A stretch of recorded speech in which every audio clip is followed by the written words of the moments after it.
Hey guys, welcome back to my YouTube channel. Guys, Judy Austin, she don't finally come out, come talk the story, the long time story, which they always to the sing for us. Say, I have a story, I have a story. When it be say, she not let us rest for her story. She don't finally come out, she can't talk her story.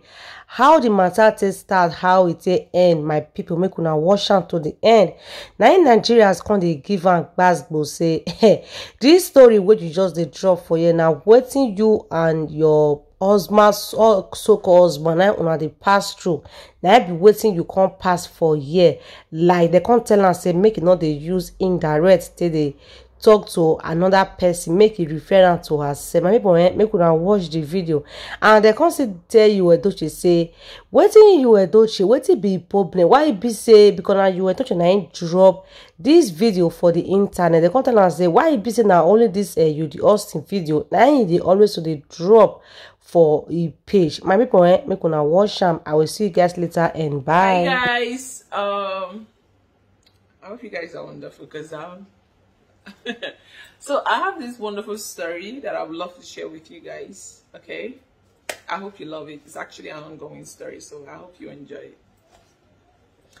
Now it's about a guy named Patrick and his wife Jane. Together they have two kids, two girls named Linda and Annie. So it's a wonderful family. They have fun. They, go out for date nights, popcorn and films. You know how it goes. And then the tragedy struck, and the guy lost all his money in his business. He had a business deal and it went bad, and that was it. So he became so broke, he became so poor. Now the responsibility of the house now fell on the wife, Jane. She shouldered it for 10 good years, and at that point she was fed up. She couldn't go on anymore because the guy became the wife and she the husband. And most times it's easier for a guy to take care of the family. Once it falls on the wife, that's where the problem is. So someone in the company now gave her the idea of traveling to the US, that she will get better job opportunities there since she's like the breadwinner of the house. And she welcomed the idea. So she had a conversation with the husband, telling him that, okay, see, I would love to travel over. I would even love to travel with everybody. What do you think? So the man was like, we cannot just uproot our lives here and just go to America without having any backup plan. So why don't you go first? And then when you're stabilized, you can come back and get us. And she loved the idea. So she processed her visa, she got, and then she took off. Now leaving the husband with the kids, 2 daughters. 4 years into her staying over there and sending money down, now the kids are both 16 and 14. Everything now went to hell. Linda and Jane now became so wayward. They became so stubborn. Oh my God. They would, be rude to their dad, and the man would probably, obviously, tried, beat them sometimes, caution them, and then it continued to linger on. So he tightened his grip on them. He became more strict. Like, he doesn't allow them go to anywhere, to school parties, birthday parties, nowhere at all. The only place they actually have access to is church, and he will still be there. He will still carry them to church and back. So the kids now, of course, they won't like it, and they will call their mom. They will complain, "Mom, we want him to come back. We're tired of dad," which is only normal, when you're dealing with teenagers.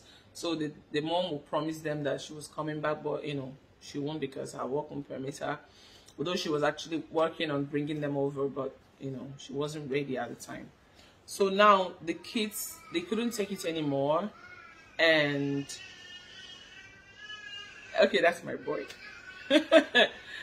Okay, so the kids, they couldn't take it anymore, and you know, they started plotting on how to actually, you know, started plotting on how to move on from their dad. So they called their mom one fateful night, and he told her that their dad is abusing them. And the mother was like, what? Wait, what did you just say?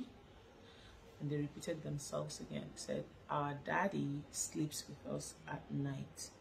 Though we scream, we cry, we beat him, but nothing ever works. We've been hiding it from you. We didn't want to tell you so you won't feel bad, but we've had it. We can't keep it anymore. The woman was like dead. She was like, and then that's how she started working on coming back. Within a week, she was back to Nigeria. And when she confronted the husband, the man was like, what, excuse me, what are you saying? Like, what? She was like, are you sleeping with your daughters? And I was like, why would you even say a thing like this? Why would you even think it? Like, is something wrong with you? How can I sleep with my kids, my own children? Like, who does that? But unfortunately, the girls were screaming, crying, shouting that he's lying against them, that he was doing it and all that. And then the mother took them to the hospital just to confirm. And it happened that both of them were not virgins. So, of course, she believed her kids. And in anger, she processed their papers, and luckily for her, she got it, and she took off with the girls, took off with the kids, and leaving the husband behind. So now the husband was so depressed and so hurt by this, and you know, the marriage was basically almost over because she left with the kids, leaving him alone down here. A few months into this, she, you know, got the kids settled in the US. They started schooling and everything, so they were okay. Now the guy was in and out of the hospital, you know, out of heartbreak. You know, he was so depressed. Sometimes he collapsed, and you know, they would take him to the hospital. So one of the nurses there took pity on him, started taking good care of him, and from there, you know, they fell in love and they started dating.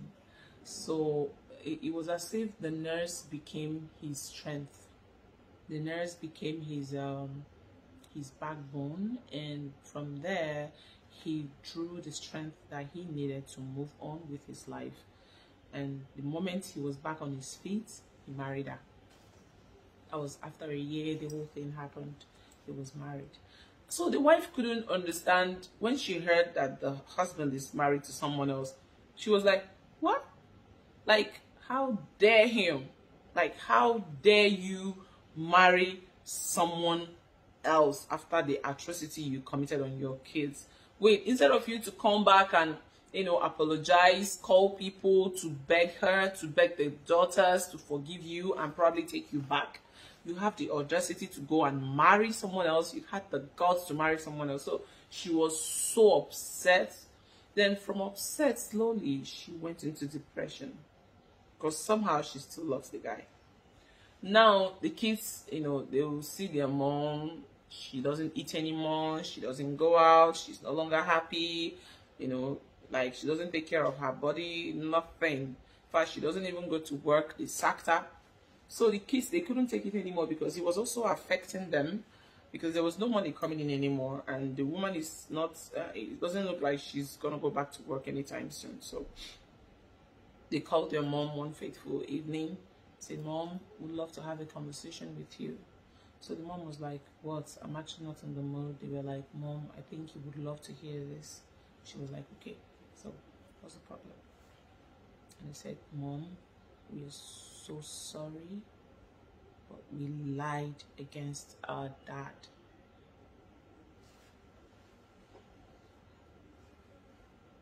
And she was like, wait, sorry, I didn't get that. What are you trying to say? And they were like, we lied against our dad. He did not rape us. We just needed to leave the house. And you weren't coming back home. So the only option was to lie against him. So you would come back home and take us. And we also had to say something very, very horrible for you to be able to come back and take us. And that was exactly what you did. But now we see you're hurt. Now we see it's hurting you that he's married to someone else, and you know you still love him, and you just decided to come clean. So we're so sorry. You just have to forgive us. And the mom was like she was in shock. First of all, she was like, what? Like, you guys can do this? And then at the same time, she was so ashamed of herself for not believing her husband. You know, she was so, excuse me please.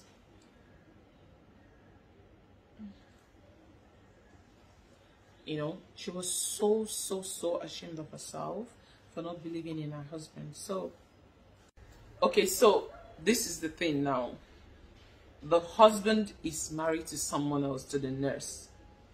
And the first wife is stuck in America with these two girls that did this horrible thing to their own father. So now the question is, should she go back to Nigeria and apologize to the husband? Will he accept the apology now that he is married to someone else? Or should she just stay back in America and continue with the girls and forgive them? Or probably bring them down to Nigeria and leave them here and go back? So, I don't know. What do you think, you know, she should do in this situation? Okay, so,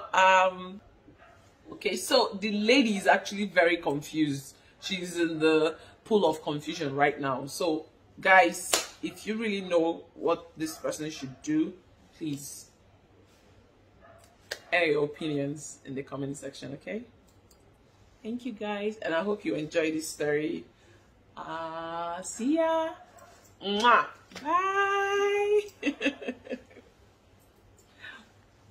Bye.